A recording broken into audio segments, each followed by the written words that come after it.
del profesor Pérez, dijo que se la iba a recuperar. Lo va a hacer mañana. ¿Ya? Mañana también deberían empezar lo que van a ver de sistema nervioso. O sea, van a ver el tema de las generalidades y la constitución del nervio espinal. Así que mañana, por favor, todo a la hora.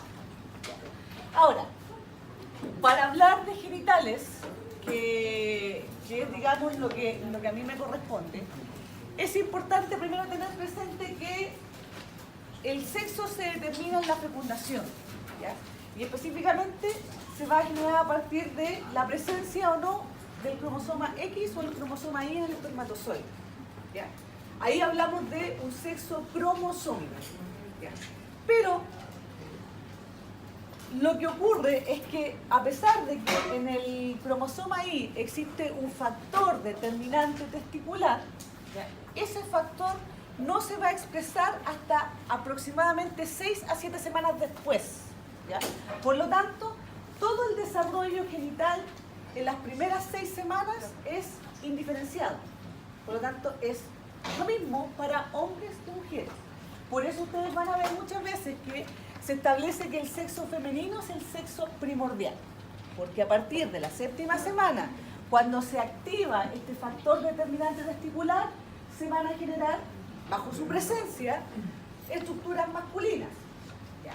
Lo que significa entonces que inicialmente nosotros tenemos las estructuras que pueden formar los dos sexos. ¿Ya? Pero cuando existe la presencia de este factor determinante testicular, van a formarse estructuras masculinas y van a atrofiarse, por decirlo de alguna manera, van a desaparecer las que potencialmente son femeninas, ¿ya? Al revés va a pasar con las mujeres. Si hay ausencia de factor determinante testicular, se van a formar estructuras femeninas y las masculinas se van a atrofiar y van a desaparecer. ¿Qué significa eso? Significa que en ambos sexos van a haber vestigios de que alguna vez, en el caso de los hombres, se podría haber formado un útero, por ejemplo. ¿Ya? Que algo les dijo el profesor en alguna clase. ¿Ya? Ahora, lo mismo va a pasar en el caso de las mujeres. Ahora, para hablar de los genitales, normalmente hay que diferenciar que en ambos sexos yo puedo determinar si son internos y externos. ¿Ya? Internos, los que están dentro del cuerpo, y externos, los que yo puedo visualizar. ¿Ya? Ahora, por lo tanto, dentro del aprendizaje que yo necesito que ustedes manejen es identificar las estructuras que conforman tanto el aparato genital masculino como femenino. ¿Ya? Entonces, si empezamos por las mujeres, ¿ya? Hay que diferenciar que este aparato genital femenino se va a diferenciar entonces en externos e internos. Normalmente los genitales externos están ubicados en lo que se llama anatómicamente en la región pudenda, ¿ya?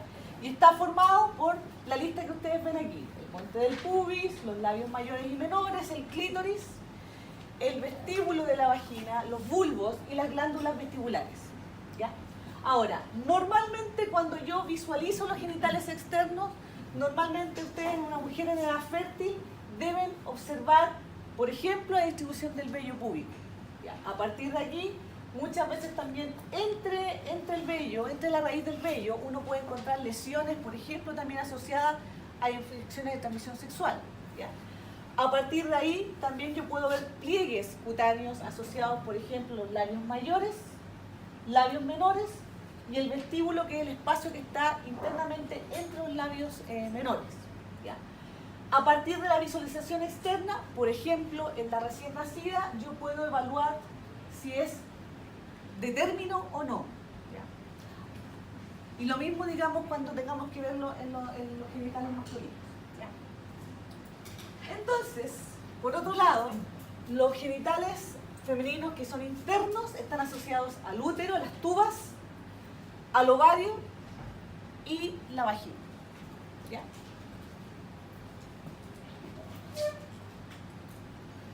Entonces, primero hay que decir que el ovario va a tener mayor desarrollo, obviamente, en la edad fértil, ¿ya? va a ser más pequeño en la infancia y también en la posmenopausia, ¿ya? Sus dimensiones aproximadamente van a tener relación con 3 centímetros de longitud, 2 centímetros de alto, 1 centímetro de espesor, ¿ya? Está ubicado, es un órgano que está intraperitoneal, aunque no necesariamente está completamente cubierto por peritoneo, ¿ya? Lo que significa que muchas veces cuando se quiere evaluar, por ejemplo, las condiciones del ovario, muchas veces para evaluar si hay quistes, por ejemplo, normalmente el ecografista cuando hace, digamos, su examen, normalmente debe buscar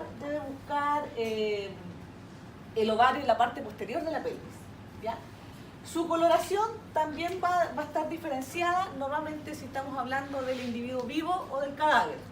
Normalmente en el individuo vivo es como entre rojo y rosado, pálido, ¿ya? Y a partir de aquí, normalmente en el caso del cadáver se va a ver de una forma más pálida, digamos, más asociada con un color más blanco, producto de la falta de vascularización, ¿ya? Importante, corresponden a los medios de fijación de este ovario, ¿ya? Está el ligamento propio del ovario, ¿ya? Que tiene relación bueno, la fijación está asociada al margen lateral del útero y el polo medial del ovario, ¿ya? Está el ligamento suspensorio del ovario, que va a asociar, digamos, este medio de fijación desde el ovario hacia el sacro, y el mesovario y el mesotubario son también medios de fijación, ya sea, digamos, con el ligamento ancho y con la tuba, ¿ya?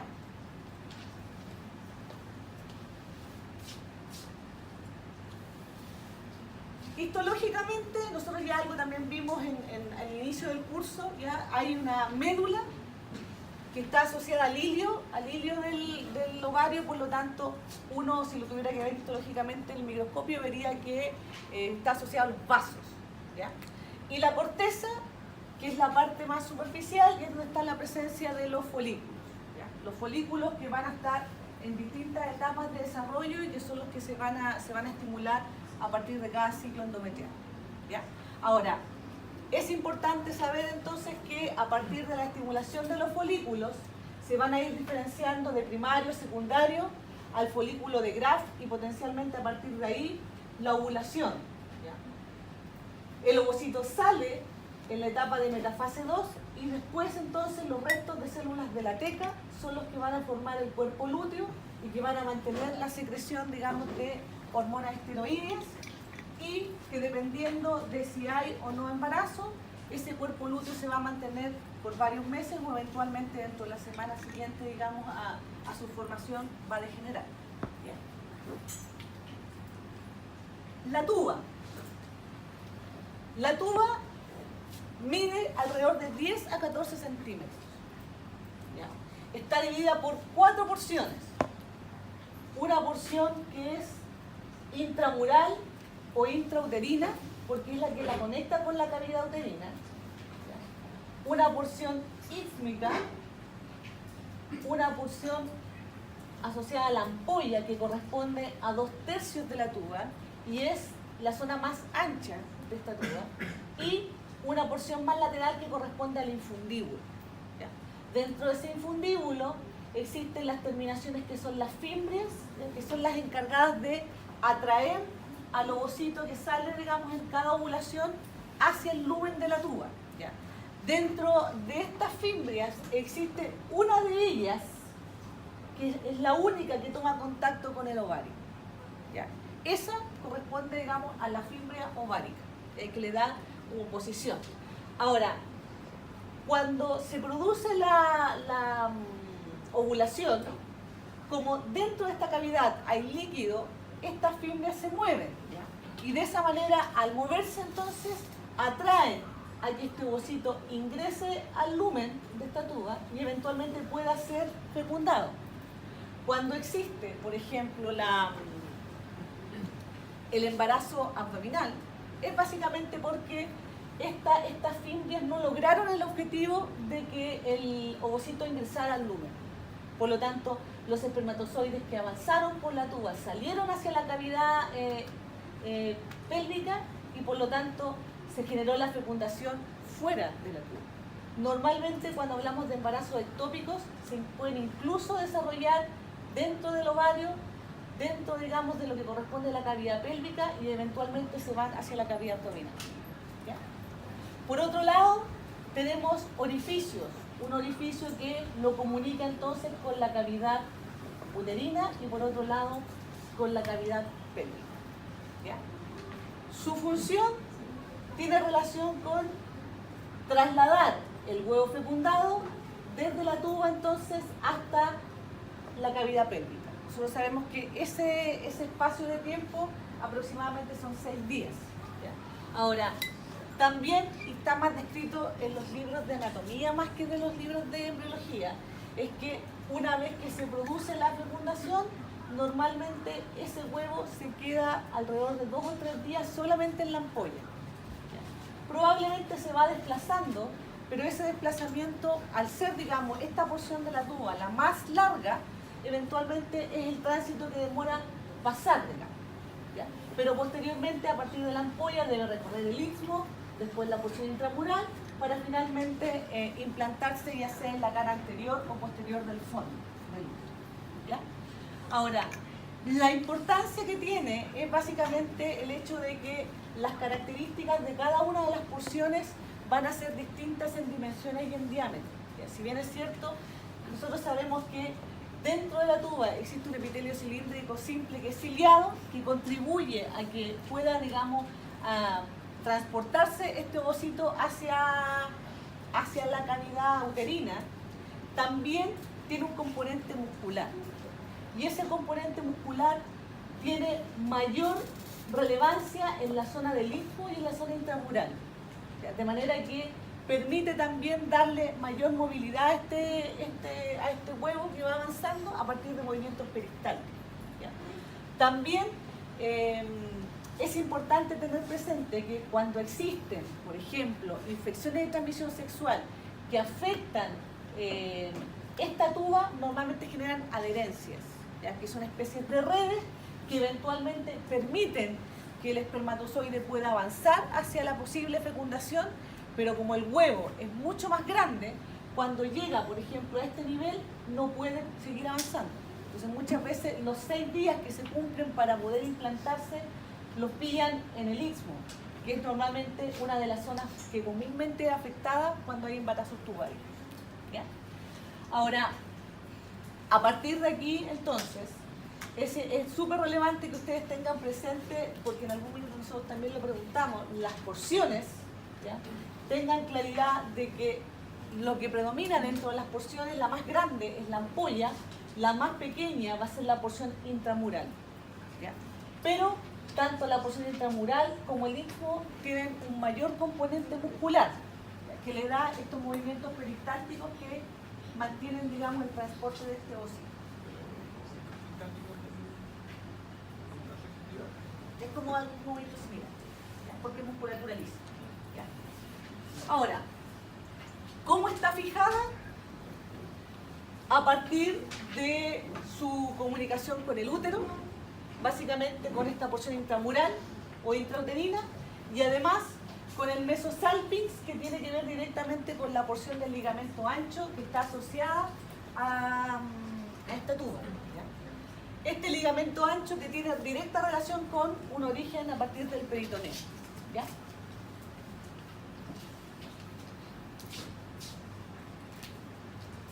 Histológicamente, entonces, aquí también es importante, además de tener claro que las células son ciliadas y que son cilíndricas, ¿ya?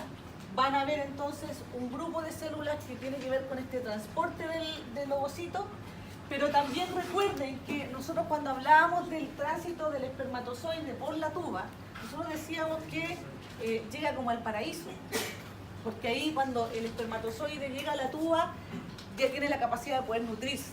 Recuerden que este ovocito, si bien es cierto, tiene un saco vitelino que contiene una cantidad de vitelo importante, no es su mayor forma de nutrición.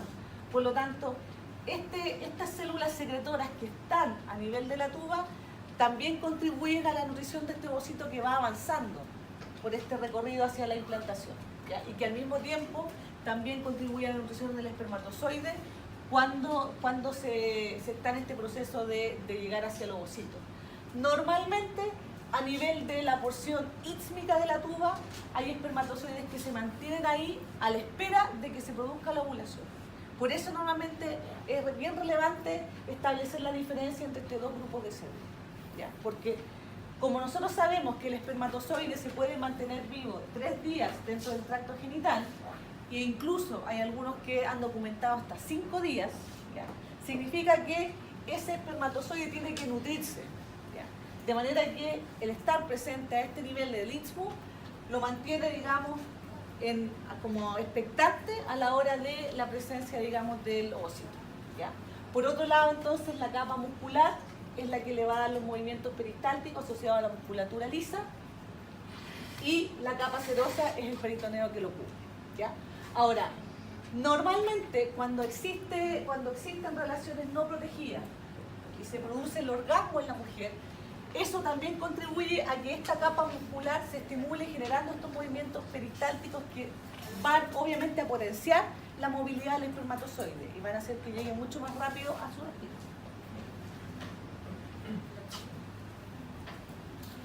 El útero, una víscera porque está cubierta por peritoneo, ¿ya? Tiene una forma de pera invertida o de cono truncado, ¿ya? Sus dimensiones van a ser variables dependiendo de si estamos frente a una mujer que ha tenido hijos o no, e incluso en relación a si es una niña o si es una mujer posmenopáusica, ¿ya? O incluso si hay presencia o no de embarazo, ¿ya? Ahora, cuando nosotros hablamos de nulípara, estamos hablando de una mujer que no ha estado embarazada, ¿ya? Y de multípara cuando ya ha tenido por lo menos un embarazo. ¿Por qué se marca la diferencia? Si bien es cierto, son 5 centímetros, 4 o 5 centímetros de ancho, normalmente 40-50 gramos en la nulípara y un poquito más en la multípara, ¿ya? Siempre post embarazo, normalmente al mes siguiente, o sea, el mes siguiente del nacimiento del bebé, el útero ya tiene como su tamaño definitivo, ¿ya?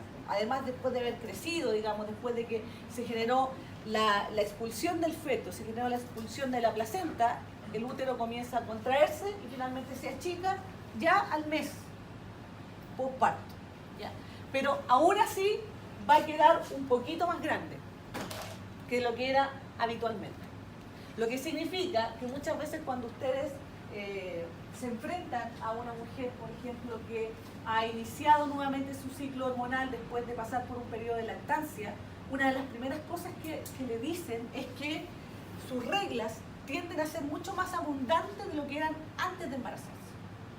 Y una de las formas de poder explicarlo es que el útero, si bien es cierto, se contrajo para volver a su tamaño relativamente previo al embarazo, siempre queda un poquito más grande, ¿ya? Y muchas veces eso es completamente palpable a partir de la palpación abdominal, ¿ya? Ahora, hay que tomar en cuenta de que este útero, que inicialmente mide entre 6 a 7 centímetros de largo, ¿ya?, puede llegar hasta los 30 centímetros de largo. Normalmente tiene una capacidad de 10 ml y puede llegar a una capacidad de 5 litros.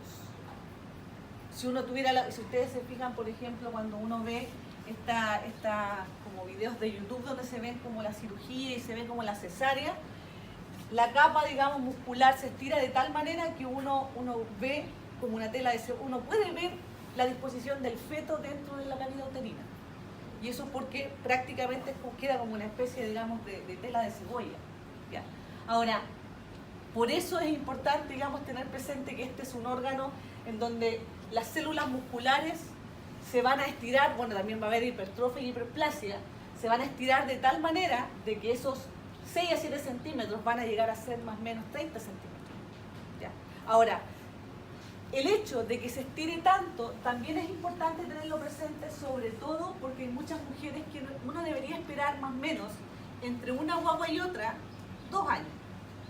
De manera que, sobre todo si hay una cesárea, normalmente da espacio que en esos 2 años la cicatriz que se va a generar se puede reparar completamente. Uno de los mayores riesgos que existe cuando una mujer que ya tiene una cesárea con una guagua con menos de 2 años se vuelve a embarazar, es que cuando ese útero se estira, eventualmente en ese estiramiento de las fibras, esa cicatriz se pueda reabrir, generando obviamente una rotura uterina y obviamente poniendo en peligro tanto la vida de la guagua como de la propia mamá.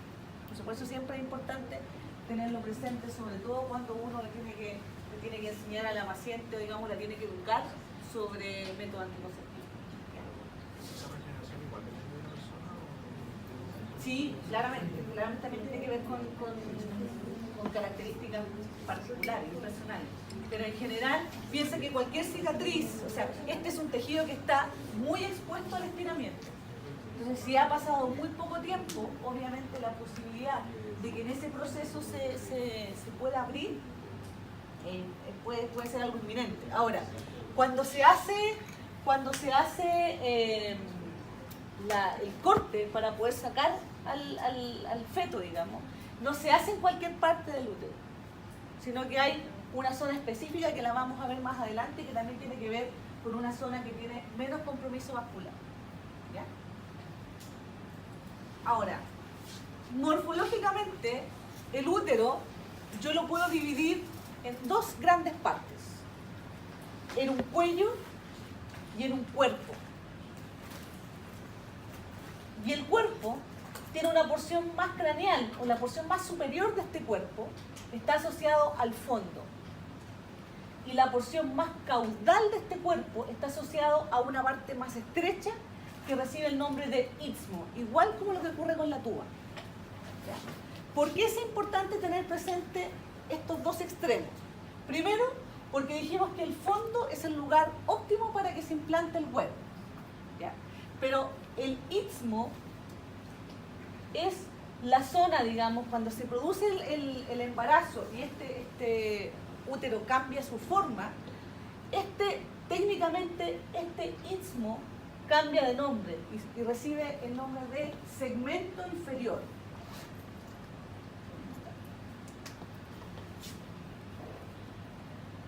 Segmento inferior, que corresponde a este istmo, pero que es muy relevante para el médico cirujano porque es la zona donde se hace el corte para la cesárea. Y se hace básicamente porque la mayor concentración de elementos vasculares está acá arriba. Y aquí, si bien es cierto, obviamente deben haber terminaciones, digamos, vasculares que permitan la nutrición, es mucho menor. Por lo tanto, cuando hacen la cirugía y hacen el corte uterino, digamos, lo hacen a ese nivel para provocar el menor sangrado posible. ¿Ya? Ahora, el cuello a su vez es con el que uno normalmente tiene mayor contacto. Primero, porque se puede visualizar desde la vagina. ¿Ya? A partir de aquí, el cuello tiene un orificio cervical externo, que es el que nosotros podemos visualizar, y a partir de ahí nosotros podemos introducir tanto medicamentos como eventualmente también dispositivos, por ejemplo, o histerómetros que sirven para medir este útero. Hay un orificio cervical interno, ¿ya? Y entre ambos orificios existe un canal endocervical. ¿Ya? A nivel de este canal existe también la presencia de glándulas que permiten la secreción de moco. ¿Ya?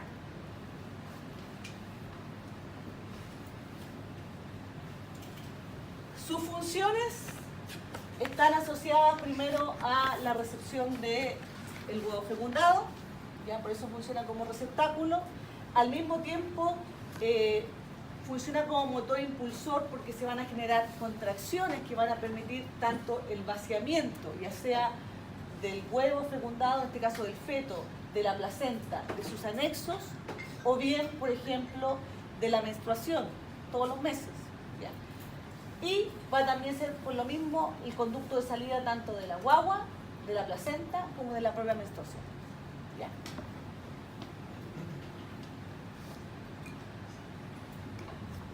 Ahora, ¿qué es importante tener presente?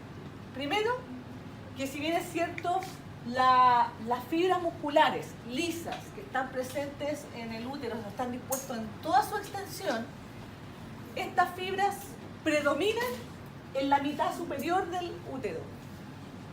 O sea, no digo que acá no haya, pero predominan en esta mitad por sobre esta. Eso es lo que quiere mostrar este dibujo. ¿Ya? ¿Por qué eso es así? Básicamente porque cuando se produce el embarazo, se tiene que aislar esta cavidad del resto. Del resto, por ejemplo, de las comunicaciones que existen a nivel, por ejemplo, de la vagina, que tiene una flora microbiana que es completamente distinta. Entonces, lo que ocurre es que a partir de las glándulas presentes en el canal endocervical se va a generar moco que genera una especie de tapón. Y eso es lo que corresponde al tapón mucoso. Y eso es lo que aísla, en este caso, cavidad uterina de vagina. Cuando existe, por ejemplo, una rotura de membrana que genera que se rompa la bolsa amniótica, normalmente también cuando se expone externamente el líquido amniótico, probablemente también en ese proceso hay el tapón. Entonces muchas veces cuando ustedes se enfrentan a una mujer que todavía tiene un embarazo no tan grande, pensemos en el mejor de los casos sobre las 30 semanas, pero que todavía le toca terminar un poco más, normalmente puede haber paso de patógenos desde la vagina hacia la cavidad uterina porque esto está expuesto, porque esto está abierto. ¿Ya? Esto porque perdió el tapón mucoso y por lo tanto esto se va a empezar como a abrir. Muchas veces a partir de aquí, dependiendo de las condiciones de la mamá, dependiendo de la edad gestacional, dependiendo de si hay o no presencia de infección, eso va a determinar un parto prematuro. ¿Ya? Muchas veces a partir del olor que uno pueda tomar de este líquido directamente desde los genitales, a uno le dice si hay o no presencia de infección. ¿Ya? La turbiedad también. ¿Ya? Ahora, lo que significa entonces que inicialmente este cuello debe estar completamente cerrado para aislar. Por eso predominan fibras colágenas por sobre las fibras musculares. ¿Ya? Pero cuando termina la gestación y este niño ya está en este proceso de salir, normalmente lo que ocurre es que la contracción comienza desde el fondo. Por lo tanto, como se genera la contracción a este nivel, las fibras que están a este lado dispuestas se van a empezar a acortar. ¿Qué es lo que pasa aquí? ¿Qué es lo que ocurre básicamente? Que como las fibras se comienzan a acortar, empiezan a estirar esta parte de abajo para poder generar que este cuello desaparezca. Por lo tanto, nosotros hablamos de borramiento y también se dilate. Entonces, para nosotros, dilatación y borramiento no son lo mismo, pero ambos se producen debido a que como hay una mayor concentración de fibras musculares que están en la mitad superior, cuando se contraen generan acortamiento y cuando se acortan estiran a las que están abajo. Y eso permite entonces que esto se abra y se adelgace. ¿Me explico bien o no? Ahora, para que nosotros podamos decir que una guagua tiene la posibilidad de poder salir, tenemos que decir que el cuello esté 100% borrado, o sea, no tiene que existir ningún reborde. ¿Ya? Y tiene que estar 10 centímetros dilatado. ¿Ya? 100% borrado, 10 centímetros dilatado. Y eso a uno le da la chance de pensar que por ahí pueda pasar una guagua. ¿Ya? Ahora, insisto, directamente asociado a la presencia entonces mayoritaria de fibras que van a estar en la mitad superior. Claro eso, ¿no? Porque yo voy a preguntar algo de eso, por eso llevo tanto más que hacer. ¿Ya? Para que nadie como que piense que lo estoy diciendo porque sí, piensen que ahora uno puede hacer preguntas de aplicación. Ya, aquí viene la pregunta de aplicación, para que lo tengan anotado, por favor. ¿Ya?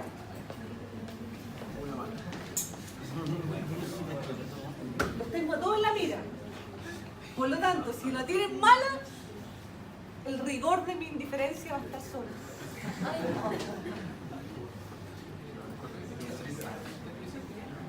Sí.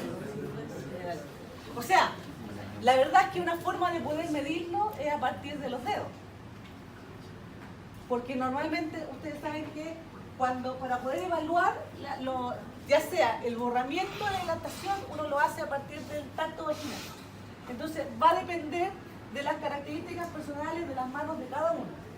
En mi caso yo tengo los dedos cortos. Entonces la forma de saber si una paciente tenía o no tenía los 10 centímetros es porque yo no alcanzo, a lo más que puedo estirar, era 9. Entonces para mí, cuando yo introducía los dedos, empezaba a buscar los bordes del cuello y los tocaba, sabía que si tocaba uno y el otro no lo alcanzaba a tocar es porque ya tenía 10. Pero si alguien tiene, por ejemplo, dedos más largos, puede medir la distancia en 10 centímetros.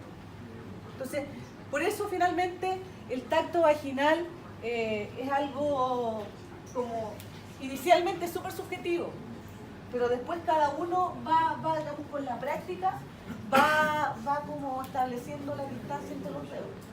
¿Ya? Lo mismo cuando tú quieres medir el ancho de un dedo. Si tú, por ejemplo, hay un inicio de un trabajo de parto, tú tocas el cuello, que todavía está presente, por lo tanto no está borrado, pero logras meter un dedo por el orificio cervical externo, puedes decir que está permeable un dedo, porque yo puedo introducir el dedo, o eventualmente puedo decir que yo en mi dedo hay un diámetro de 1 centímetro, por lo tanto hay 1 centímetro de dilatación. Entonces por eso en verdad hay características personales de cada uno que te permiten evaluar el grado de dilatación y de borramiento de un cuello. Normalmente el cuello tiene un engrosamiento, o sea, si uno lo toca, el cuello tiene 4 centímetros de longitud. Por lo tanto, uno, al hacer un tacto, ve, por ejemplo, uno toca como una parte más gruesa, por decirlo de alguna manera, y uno marca y dice, por ejemplo, aquí tengo 4 centímetros. Entonces, si yo quiero establecer grados de borramiento, cuando ingresen los dedos nuevamente, voy a ver que a lo mejor ya está la mitad de lo que estaba antes. Por lo tanto, ya está 50% borrado. Entonces, finalmente, uno va haciendo como sus cálculos en base a las medidas de sus dedos. ¿Ya? Y eso es algo que uno aprende solamente a partir de la experiencia de hacer tactos vaginales. Y eso es algo que a ustedes les va a tocar inicialmente cuando pasen por obstetricia, que es como en quinto, parece. Entonces, normalmente cuando ustedes están a ese nivel, tienen que hacer todos los tactos que puedan, porque eso les da la experiencia más o menos de que puedan como evaluar cuál es el grado de descenso, cuál es el grado de borramiento, cuál es el grado de dilatación. Pero normalmente eso les da como la experiencia para que el año siguiente, cuando ustedes entran a su internado, tengan opciones de poder evaluar claramente cómo va bajando una guagua, porque a ustedes les toca atender el parto. ¿Ya? O si no, se los quita una alumna de obstetricia. Ya, ahora, con respecto a los recesos, que son también súper relevantes, sobre todo desde el punto de vista ginecológico, ¿ya? Aquí ustedes se tienen que imaginar que hay una capa de peritoneo que está prácticamente cubriendo las vísceras pélvicas, pero que no necesariamente las cubre completamente, como lo que ocurre con el útero. Ahora se van a generar dos recesos que van a ser importantes. Anterior al útero va a estar este receso vesico-uterino, y posterior a este útero va a estar este receso recto-uterino. Normalmente son importantes porque pueden ser zonas de potenciales abscesos. Entonces muchas veces cuando uno necesita acceder directamente a ese receso, muchas veces se genera una punción que va a entrar a partir de vagina. Entonces muchas veces cuando existe un absceso a este nivel o a este nivel, normalmente su vía digamos de entrada a poder, por ejemplo, tomar una muestra, eventualmente por vía vaginal. ¿ya? Y eso también es algo que ustedes hacen dentro de los procedimientos rutinarios. Ahora, eso mismo también, muchas veces estos espacios pueden ser zonas donde potencialmente haya masas tumorales. Entonces muchas veces también el especialista debe tomar muestras para biopsia, que también van a ser a partir, digamos, de la vagina, para directamente tomar las muestras y eventualmente ver el tipo de células que son y el tipo de cáncer que eventualmente puede. ¿Ya? ¿Cómo? Así como, o sea, externamente se van a producir productos de esta capa de peritoneo, pero así como directamente se los dos, no es el. Ya. De las capas del útero, tienen que tener presente que la masa externa que está asociada al peritoneo corresponde al perimetrio. ¿Ya? Hay una capa muscular que corresponde al miometrio. Y hay internamente asociado también y en relación al lumen está el endometrio. ¿Ya? Ahora, del miometrio hay que diferenciar, que corresponde a las fibras musculares, hay que diferenciar que existen 3 subcapas dentro del miometrio, cada una con funciones distintas. ¿Ya? Por un lado, hay fibras que son longitudinales externas, fibras medias que son circulares y fibras longitudinales internas dentro de esta capa de miometrio. ¿Ya? Ahora, la capa más externa de estas fibras longitudinales, ¿ya?, van a contribuir a mantener el útero en posición. Piensen que este útero que crece exponencialmente de manera muy rápida, después vuelve. Los ligamentos se tienen que estirar. Eventualmente eso puede generar dolor incluso. Pero esta capa más de músculo, más externa, contribuye a mantenerlo en posición, porque finalmente se prolonga hacia los ligamentos que lo sostienen. Por lo tanto, cuando yo me enfrento a una mujer posmenopáusica que tiene problemas, por ejemplo, en la posición que tiene el útero, eventualmente podría ser porque estas fibras que se prolongan hacia los ligamentos también han perdido elasticidad, que es lo que ocurre también por la falta de estrógeno. ¿Ya? Por otro lado, la capa media, que corresponde a estas fibras circulares que están rodeando los vasos sanguíneos, son súper importantes a la hora que se produce el alumbramiento. Entendiendo por alumbramiento la salida de la placenta. ¿Ya? Cuando se produce el alumbramiento y la placenta se despega, los vasos sanguíneos quedan expuestos. Por lo tanto, lo que ocurre es que esta capa media se contrae. Y cuando se contrae, evita la hemorragia. Por eso muchas veces cuando se produce el alumbramiento, lo primero que se hace es un masaje uterino para mantener el útero duro, de manera de evitar la hemorragia. ¿Ya? Eso, técnicamente en los libros como de especialidad, se llaman ligaduras vivas de Pinard. ¿Ya? Que son entonces las que evitan, como están entre medio de los vasos sanguíneos, lo que ocurre es que cuando se contrae, cierra el vaso sanguíneo evitando una hemorragia. ¿Ya? Cosa que no ocurre cuando existe, por ejemplo, que queden restos de placenta.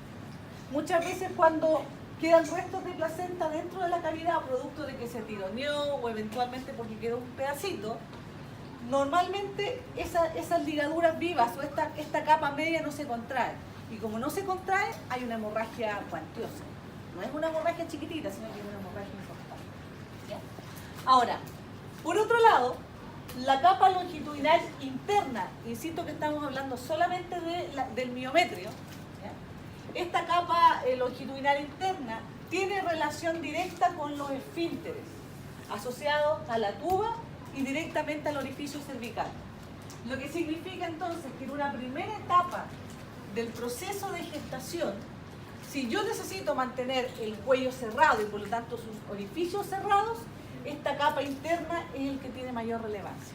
muchas veces cuando existe la amenaza de parto prematuro, producto de que el cuello se está empezando a abrir, es básicamente porque estas fibras musculares internas no están cumpliendo su función.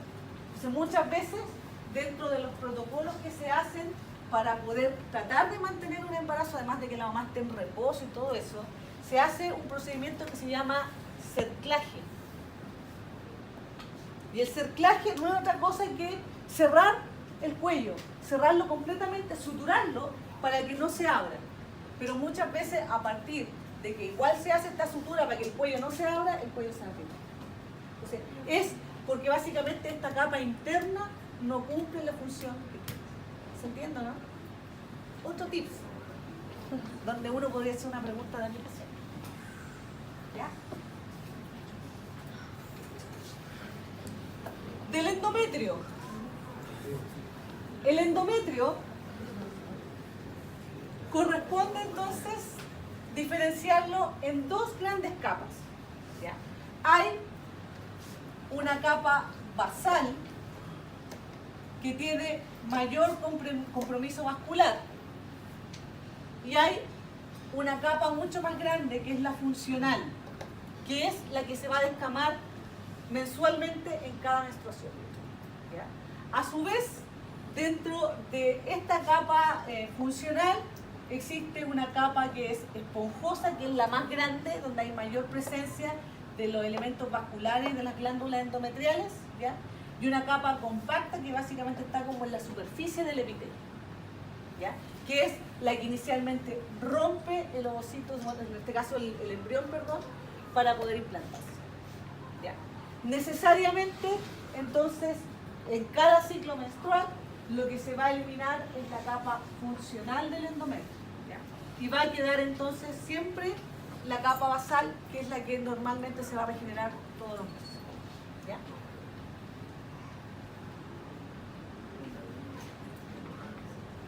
Recuerden que el endometrio va a tener distintas digamos, características dependiendo de la fase del ciclo en que está.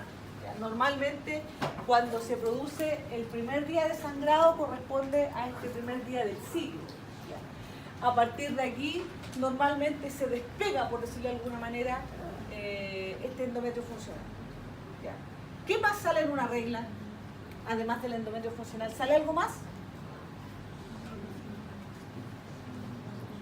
¿Qué puedo esperar yo de esta regla?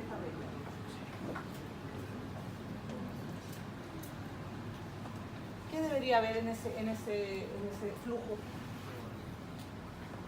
Normalmente ese flujo no debería durar más allá de 5 días, por un máximo de 6 a 7.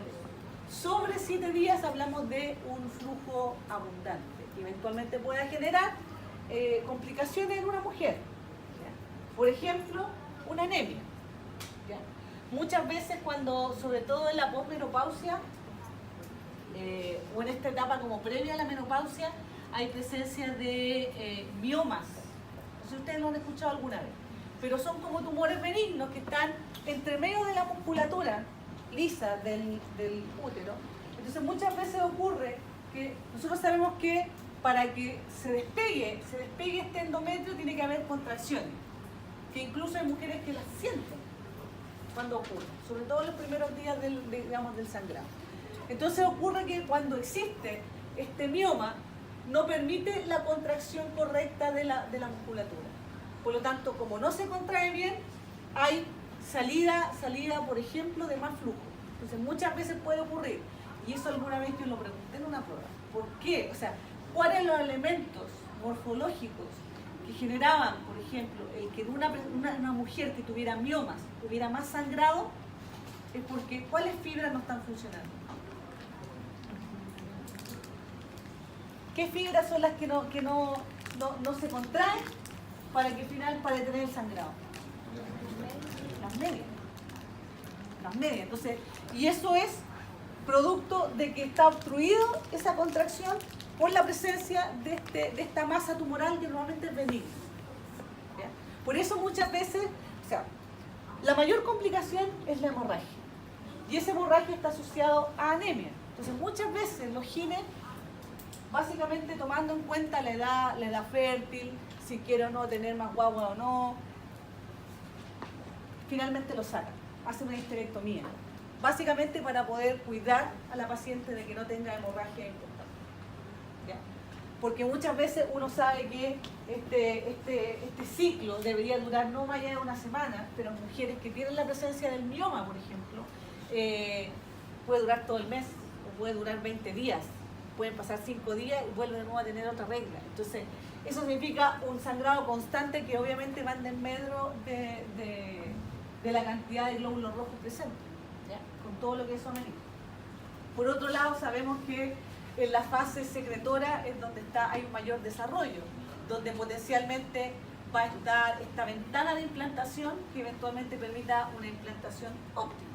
Y la fase proliferativa, que está en este proceso de mayor, digamos, desarrollo, pero que todavía no llega al máximo, donde en esta etapa lo que predomina hormonalmente son los estrógenos por sobre la progesterona.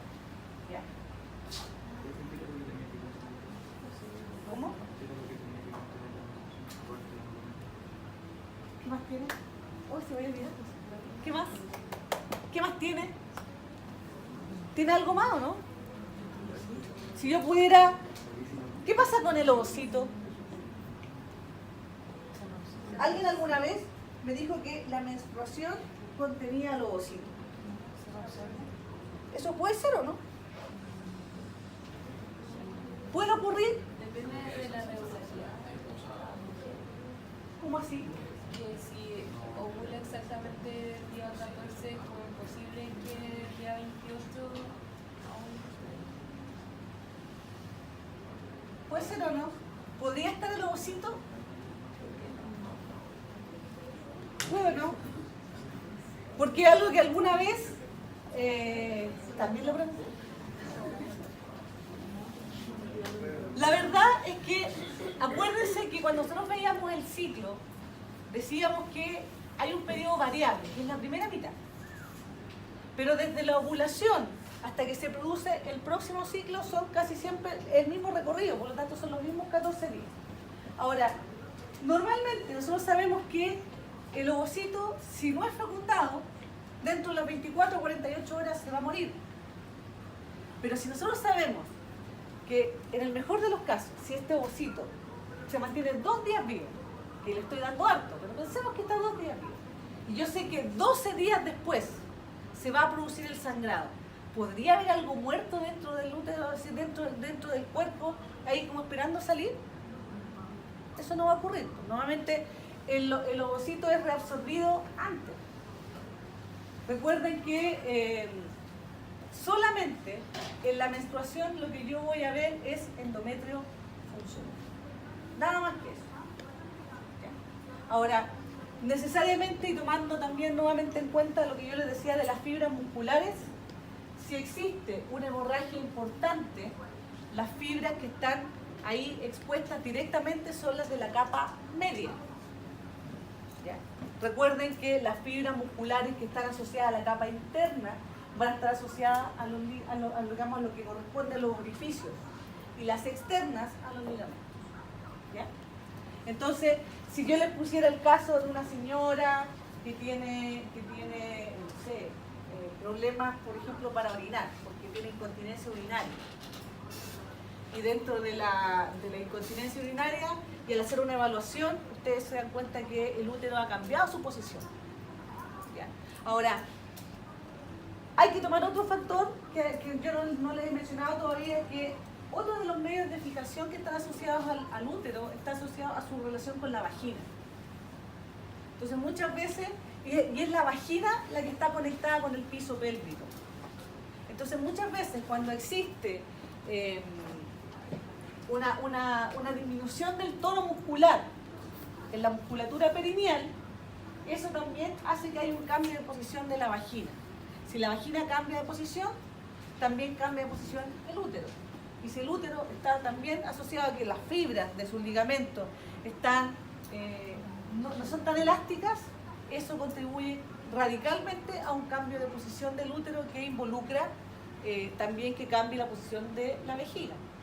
Y eso genera incontinencia urinaria. Entonces uno dice, pero ¿por qué los gines tratan la incontinencia urinaria? Si la trata normalmente debería ser un urólogo. Entonces muchas veces el ginecólogo lo que hace son cirugías reparatorias, producto de, como hay una mala posición, producto de un mal tono muscular de la musculatura perineal, obviamente generan, digamos, cirugías para poder corregir. ¿Ya? Ahora, con respecto al cuello, hay una porción inferior que es la que nosotros vemos aquí en esta imagen, que yo la puedo observar a partir de una espéculoscopía. O sea, uno pone un espéculo que llega hasta el fondo, digamos, de la vagina, abre y se va a encontrar con él. Lo que yo estoy viendo aquí corresponde al orificio cervical externo.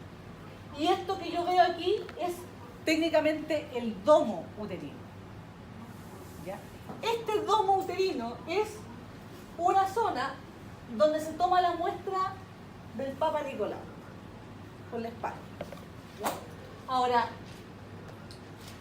esa es la mitad de la muestra, porque la otra mitad se toma a partir de una torula que es más larga, que se introduce por el orificio cervical externo y se empapa, digamos, con las secreciones que hay dentro del canal y eventualmente llegar hasta el orificio cervical interno. Ahí se saca, nuevamente se pone dentro del portaobjeto. ¿Ya? La parte superior, entonces, que está asociado a este orificio cervical interno, es la que está comunicada con la cavidad uterina y específicamente con esta zona que nosotros llamamos istmo. ¿Ya? Ahora, recuerden que durante el embarazo, producto, digamos, de la mayor secreción de las glándulas que están dentro del útero, se tiene este tapón que aísla todo este circuito de embarazo, lo aísla de la vagina. ¿Ya? De hecho, por eso también uno de los signos que ocurren durante el embarazo es que haya mayor cantidad de flujo genital. Por eso una mujer embarazada tiene una cierta predisposición a que haya hongos, ¿ya? A una candidiasis, producto de que aumenta la secreción. ¿Ya? Por otro lado, el útero tiene una anteversión y una anteflexión. Esa es su posición anatómica. ¿Ya? La versión está relacionada con la inclinación del cuerpo respecto a la vagina, pero en términos más prácticos, es decir, es hacer como una relación entre el eje mayor del útero con el eje mayor de la pelvis. O sea, este útero está inclinado hacia adelante, primero. Y flexión, aquí lo que marca es la inclinación del cuello con el cuerpo del útero, pero es asociar a la relación que existe entre el eje mayor del cuerpo del útero con el eje mayor del cuello. Eso es como la diferencia. Pero la posición oficial, digamos, que nos demuestra, digamos, la terminología anatómica es que está en anteversión y en anteflexión. ¿Ya? Pero no quita que eventualmente haya, por ejemplo, mujeres en donde el útero, en vez de estar hacia adelante, se dispone hacia atrás. ¿Ya? Eso ocurre en algunas mujeres. ¿Ya? Y obviamente una de las formas de poder detectarlo es porque cuando les va a llegar su regla, porque si uno en realidad, si no tiene alguna molestia, no se hace una ecografía. Entonces muchas veces cuando hay muchas mujeres que se presentan con el obstetra, producto de que tienen reglas que son muy dolorosas, que en general, porque uno sabe que durante los primeros días de la regla uno puede sentirse medio incómoda, pero uno debería invalidarlo. No deberíamos nosotros no poder salir de la casa, por ejemplo, o tener un cambio muy radical en nuestro como estado general. Pero cuando existen mujeres que eventualmente tienen una complicación importante en esos primeros días del ciclo, normalmente con mucho dolor, con mucha inflamación, normalmente cuando se hace la ecografía, eventualmente nos podemos encontrar con esta posición. ¿Ya? Debería estar para el otro lado, ¿ya? Pero cuando se encajona hacia el recto, el mismo recto también lo presiona, obviamente generando dolor. Entonces muchas veces también, además del dolor, además digamos de la inflamación, incluso hay también problemas digestivos, producto de la compresión que está haciendo este útero sobre el recto también. Ahora, también esto involucra en aquellas mujeres que haya cierta dificultad física a que se produzca un embarazo. Y es porque el espermatozoide siempre está programado a avanzar hacia adelante. Pero cuando el útero está en retroversión, el espermatozoide tiene que avanzar y para poder entrar a la tuba tiene como que devolverse un poquito y entrar.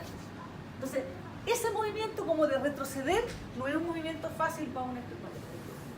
Por lo tanto, ahí solamente la masa es el que ayuda a que se genere eso. Entonces, muchas veces en aquellas mujeres que tienen entonces este útero en retroversión, tienen esa dificultad, digamos, de que se produzca el embarazo producto de una cuestión física. Ahora, existen ejercicios que se les da a los pacientes dependiendo de si tienen mayor o menor aceptación a la manipulación, sobre todo, que permitan que el útero se dé vuelta para el otro lado. ¿Ya? Ahora, generalmente asociados como a la posición fetal, que permiten, digamos, que el útero se dé vuelta para el otro lado. Y obviamente eso también ayuda a que el dolor vaya disminuyendo. Dime. No, no. Porque no hay una variación en la morfología, sino que en la posición. ¿Ya? Ahora, el cuello uterino tiene, es un epitelio de transición. ¿Ya? Dentro de la cavidad existe un epitelio cilíndrico, simple, ciliado. Fuera del útero y específicamente en la vagina nos vamos a encontrar con un epitelio plano, estratificado, no queratinizado. Entonces lo que ocurre en el cuello es que hay un área de transición, pero que muchas veces hay que tomar en cuenta si es que aparecen manchas en el domo. Yo les decía que lo único que uno puede ver a través de la especuloscopía es el domo. Y muchas veces uno debería verlo de un color rosadito, pálido. Pero a veces uno ve que en ese domo existen manchas rojas. ¿Ya? Normalmente puede estar presente, o blancas.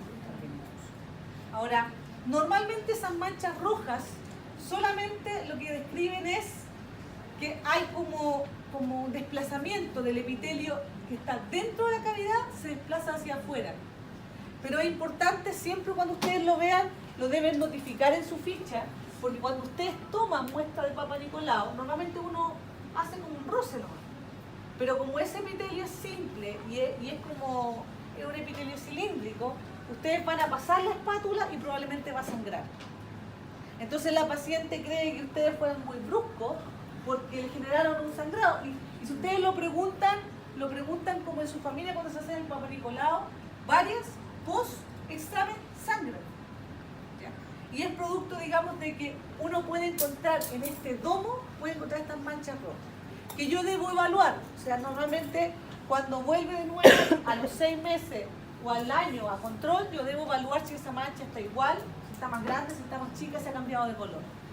Cuando las manchas son, hay que tenerles más como atención, cuando las manchas se comiencen a poner blancas.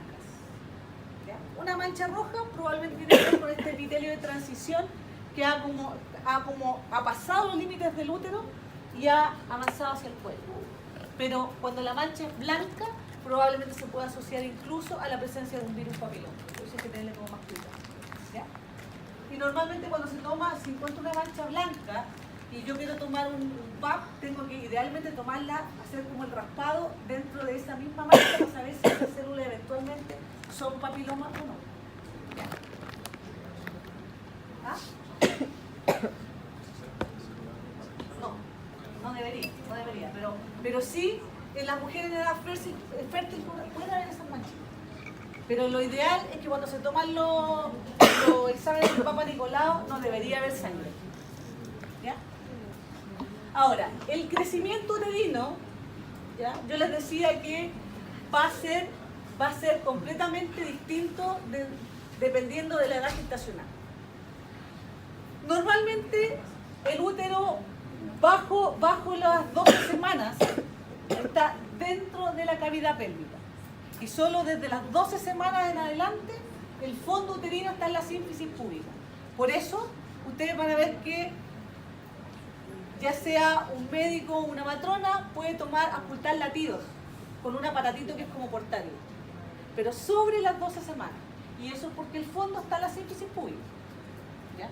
Ahora, normalmente estos 6 a 7 centímetros que eventualmente vimos al inicio en una mujer nulípara podemos llegar a los 30. Inicialmente solamente ocupa la cavidad intrapélvica, pero puede llegar a tomar toda la cavidad abdominal más incluso parte de la cavidad torácica. ¿Ya? Ahora, ¿cómo se compensa eso? Básicamente porque al haber un aumento del volumen producto de este niño que está en proceso de crecer, el diafragma se eleva 4 centímetros. Pero ocurre también que la relaxina, que es una hormona que está circulando por todo el cuerpo de la mamá, genera una disminución del tono muscular, por ejemplo en la musculatura intercostal, que permite aumentar el diámetro. Por eso es compensado y por eso la mamá no se ahoga, solo cuando está acostada. Por eso al final de la gestación normalmente las mujeres están casi durmiendo sentadas, ¿ya? Producto de que la misma presión del diafragma que está elevado y la misma presión del feto que se está moviendo no le permite a la mamá que pueda hacer movimientos muy profundos. ¿Ya? Recuerden que normalmente, ya sea en el primer trimestre y en el tercer trimestre, hay una mayor presión del útero sobre la vejiga. ¿Ya?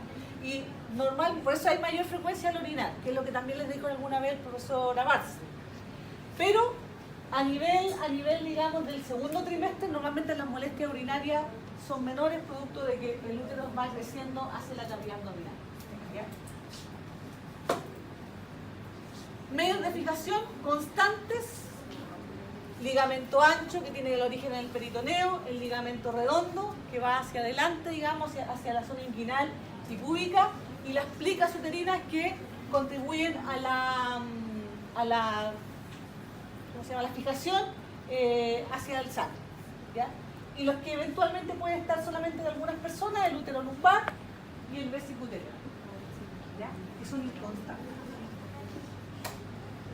La vagina, sus dimensiones entre 8 a 10 centímetros, pero también es variable, así como en algún minuto, y espero que alcancemos, uno ve que los penes tienen longitud distinta según la raza. Lo mismo pasa con las vaginas de la mujer.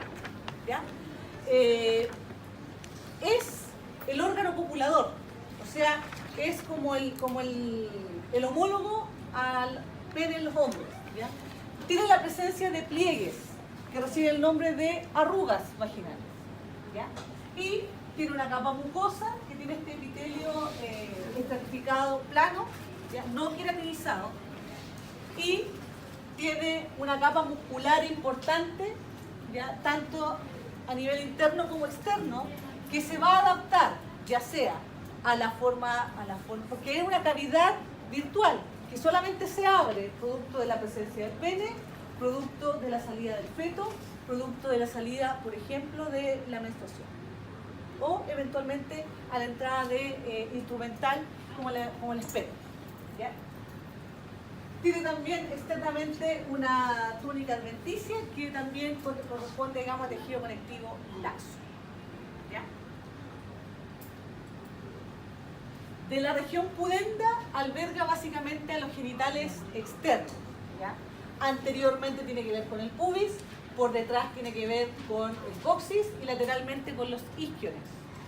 ¿Ya? Ahora, tiene labios mayores, que corresponden a los pliegues cutáneos que tienen la presencia del folículo piloso. ¿Ya? Estos labios mayores se unen tanto por delante como eventualmente por detrás, formando la comisura anterior y a veces la comisura posterior, no siempre. ¿Ya?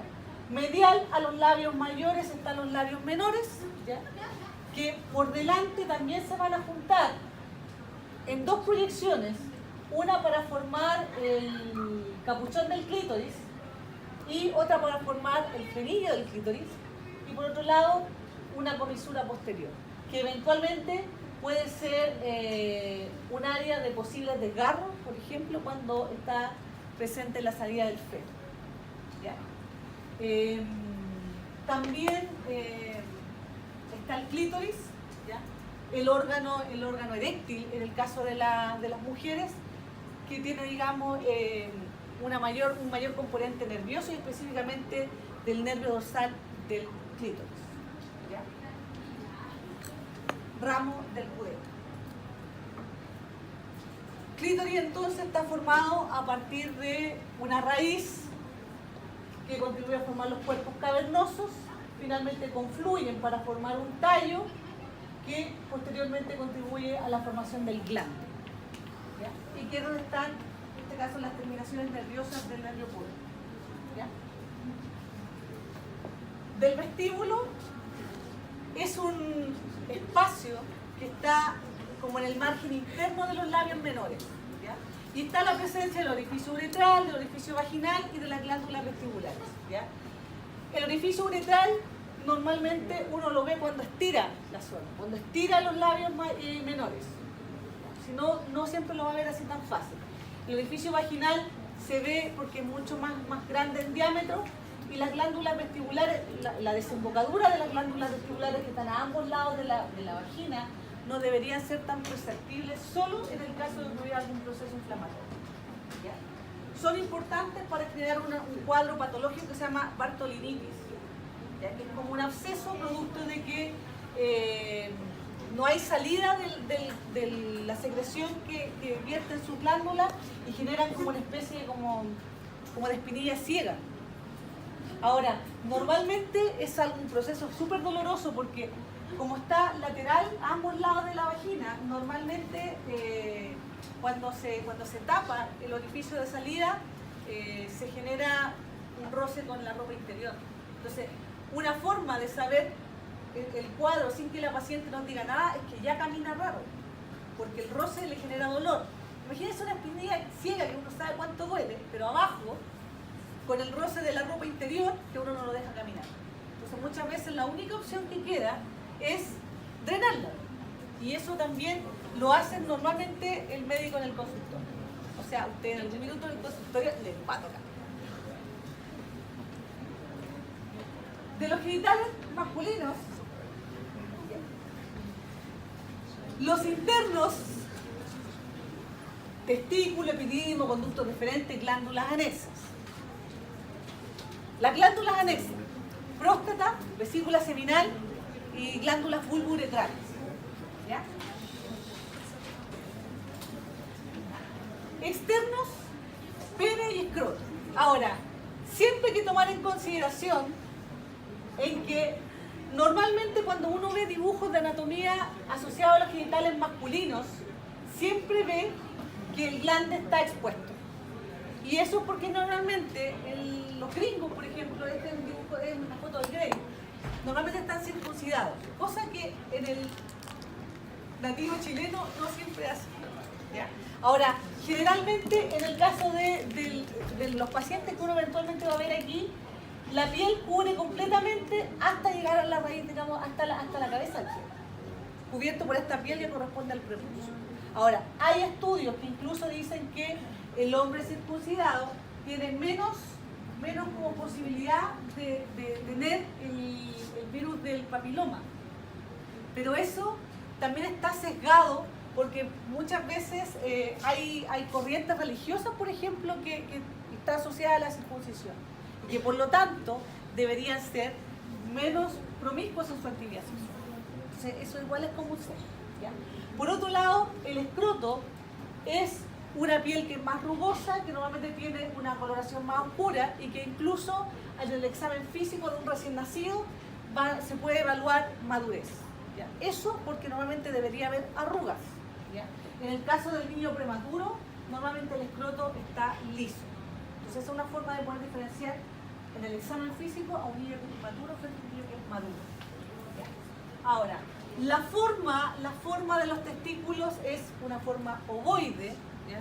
Sus dimensiones van entre los 5 centímetros de alto, 5 de ancho, 5 de alto, 3 de ancho y 3 de espesor. ¿ya? Color blanco grisáceo porque se supone que está asociada a una túnica albugina, ¿ya? Hay que tomar en cuenta de que el testículo se formó inicialmente a nivel abdominal, ¿ya? Su origen embrionario está más o menos a la altura de la décima dorsal y posteriormente entre el tercer y el octavo mes intrauterino desciende hacia el escroto, ¿ya? Por eso, dentro de las túnicas presentes en el testículo está el escroto, que es esta piel que tiene pelo, digamos, tiene una textura rugosa, ¿ya? Más adentro está el dartos, que es el que finalmente genera un tabique que separa la bolsa en un lado derecho y un lado izquierdo. Una fascia espermática que tiene relación con el oblicuo externo, producto, digamos, del descenso desde el abdomen hacia la bolsa escrotal. El cremaster, que es el que permite finalmente que se eleve, por ejemplo, en el caso de que haga frío, ¿ya? Y que tiene un origen en el oblicuo interno. La túnica espermática interna, que tiene que ver con la fascia transversalis, y la túnica vaginal, que tiene que ver con este peritoneo que lo acompaña, ¿ya?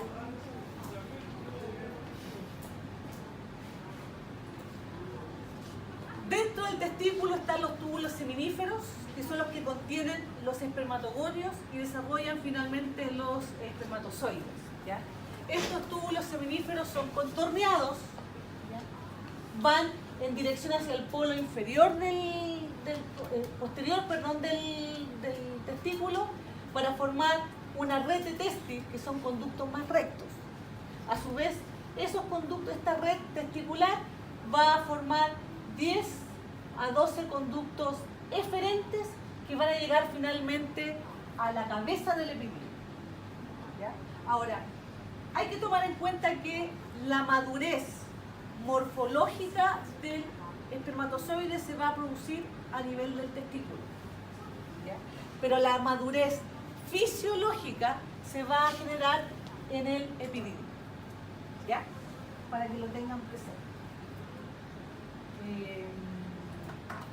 El epidídimo entonces está ubicado en el polo posterior del testículo, está asociado a una cabeza, a un cuerpo y una cola. La cabeza formada a partir de los conductos eferentes, el cuerpo y la cola, que es el que finalmente lo conecta con los conductos deferentes, ¿ya? Aproximadamente son 6 metros de epidídimo que están contorneados y apretaditos para poder potenciar entonces el paso de los espermatozoides en su madurez funcional. Aquí hay musculatura lisa que también contribuye a generar movimientos peristálticos cuando tienen que salir, ¿ya? El conducto deferente tiene que dirigirse superiormente hacia la cavidad intrapélvica, por lo tanto, por eso está dividido en porciones. La porción epididimaria es la que tiene relación con el epidídimo, funicular con el cordón espermático, ya que tiene además la arteria del conducto deferente, la arteria y vena testicular, vasos linfáticos, nervios que lo acompañan. Luego pasa por el anillo inguinal, una vez que ingresa a la cavidad pélvica tiene relación con los vasos ilíacos y finalmente con la vejiga, ¿ya? Ahora, la porción distal o la porción terminal del conducto deferente genera una dilatación que llega a la parte posterior de la vejiga, que corresponde a la ampolla del conducto deferente, ¿ya? Que es esa porción que está ahí. Y que en los laboratorios, ustedes lo vieron en no todos, pero en el laboratorio hay un modelo que se ve como los riñones de plástico, se ve como los vasos, digamos, y abajo se ve como el pajarito, el Angry Birds, que es la vejiga masculina, que por detrás tiene la ampolla, tiene la vesícula seminal y abajito tiene la próstata. Era como una imagen como esa, que era el pajarito. No, no es otra cosa. Todo mal en esa mente cochina. La vesícula seminal es una imaginación del conducto deferente, ¿ya? Tiene aproximadamente 2 centímetros de espesor, 4 centímetros de longitud. Y sí es importante porque a partir de la vesícula seminal va a salir el producto, digamos, de la secreción de la vesícula seminal, va a tener una alta concentración de fructosa que nutre a los espermatozoides, y por otro lado de flavinas, que es como un componente amarillento que le da las características al semen y que eventualmente también permite que uno pueda verlo con luz ultravioleta. ¿Ya?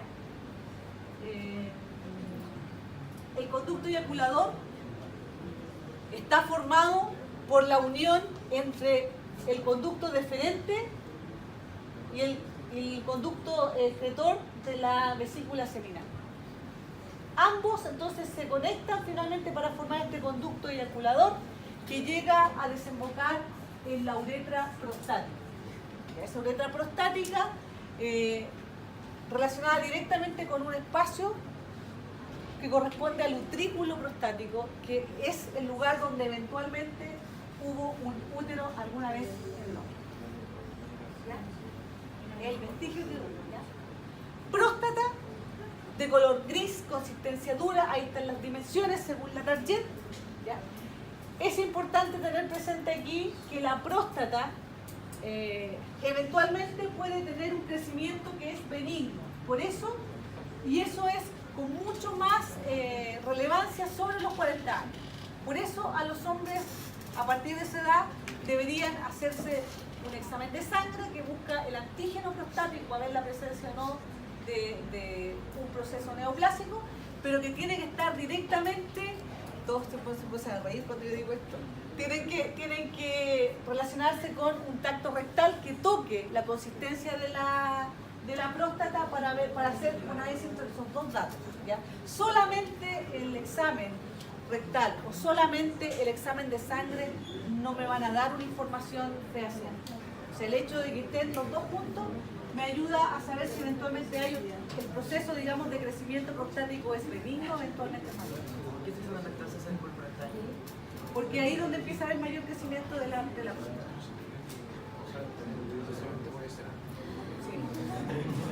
En realidad tiene que ver también con la genética. ¿Ya? ¿Ah? ¿Se puede sacar? Sí. Lo que pasa es que se puede sacar, pero eventualmente puede afectar la erección. Entonces muchas veces, por eso cuando hay presencia de cáncer prostático, si está en etapas tempranas, los tratamientos también son menos invasivos. Entonces por eso es relevante el hacerse el examen. ¿Ya? Ahora, aquí básicamente uno puede ver cuando hay hiperplasia, por eso aquí uno de los primeros signos que se presentan en los hombres son urinarios.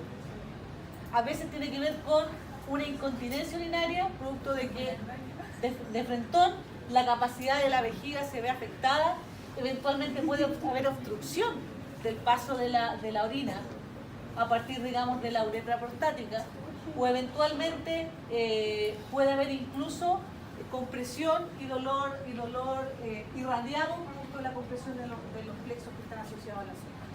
¿Ya? Una forma entonces a partir del tacto rectal, y eventualmente lo que debe hacer el proctólogo normalmente o el urólogo es introducir un dedo más o menos 3 centímetros por el ano, ¿ya? Para poder palparla directamente. ¿Ya? De la uretra está dividida por porciones: prostática, membranosa, esponjosa, ¿ya? Prostática asociada directamente a la próstata, membranosa llega a nivel de aquí van a verter su contenido las glándulas bulbouretrales, que están asociadas también al piso pélvico, y la esponjosa, que tiene que ver con los cuerpos esponjosos. ¿Ya? El cuerpo esponjoso. El pene, órgano eréctil, ¿ya? Longitud variable, tiene una cara variable, quiero decir variable. Tiene una cara superior o dorsal y una cara inferior. ¿Ya? Variable. Porque terminemos rápido. Tengo además aquí las capas, ¿ya? La piel, la más externa. Recuerden que en el caso, digamos, del hombre no circuncidado va a llegar completamente a cubrir también el glande. El dartos del pene, la capa celulosa, que tiene la presencia de la vena superficial. Pero en la fascia está la vena dorsal profunda, que está acompañada por las arterias dorsales, ¿ya? Y además, entonces, que están por sobre los cuerpos cavernosos. El proceso de erección tiene que ver básicamente con un proceso vascular, ¿ya? Que eventualmente está asociado a las arterias profundas del pene que están entre, digamos, los cuerpos cavernosos que le permiten el llene, y también con los elementos vasculares profundos, ¿ya? Ahora, es importante sobre todo también tener presente que existe un 1% de los niños en donde los testículos no están completamente descendidos. Eso corresponde a la criptorquidia, ¿ya? Normalmente cuando eso ocurre se deja evolución espontánea alrededor de 2 años. Si eventualmente, a pesar de esos 2 años, no hay un descenso de los testículos, normalmente quirúrgicamente se genera el descenso. Y eso es porque existe una muy alta probabilidad que ese testículo no descendido pueda potencialmente generar después un cáncer testicular. Entonces, por eso, cuando hay niños que, a pesar de ser niños de término, a ser niños que están dentro, digamos, de las semanas de gestación correctas, no tienen un descenso completo de los testículos, hay más o menos 2 años de espacio de tiempo para que desciendan. De lo contrario, quirúrgicamente se genera eso. Y lo otro a tener importante también es con lo que pasa con la fimosis, que está pasando sobre todo con los niños ahora, y es porque normalmente en este proceso de desarrollo, desde el inicio, cuando la mamá se enfrenta a tener que limpiar los genitales de los niños, trata de no tocar mucho el pene, ¿ya? Entonces, muchas veces existe una estrechez del prepucio que genera infecciones urinarias en los niños, ¿ya? Y la infección urinaria en una guagua no es que esté como los mismos síntomas que tienen un adulto. Normalmente puede haber fiebre, puede haber dolor, pero no necesariamente el niño se va a tocar el pene. Entonces, muchas veces uno lo que tiene que hacer es ir de a poquito moviendo la piel para que comience a estirarse un poco y le permita, digamos, primero un buen aseo. Y eventualmente, si los procesos de balanitis, que es el cuadro clínico, se empiezan a generar muy repetidamente en un plazo, digamos, de 1 año, por ejemplo, hay más de 7 a 8 episodios de balanitis en un niño, eventualmente podría haber una circuncisión. Normalmente la circuncisión debe ser en niños pequeños, porque igual digamos, es un procedimiento que es ambulatorio, pero que no deja de tener molestia. Pero a veces también existen procesos de circuncisión asociados también a una estrechez del prepucio en personas adultas. Balanitis. ¿Ya? Eso. Se acabó.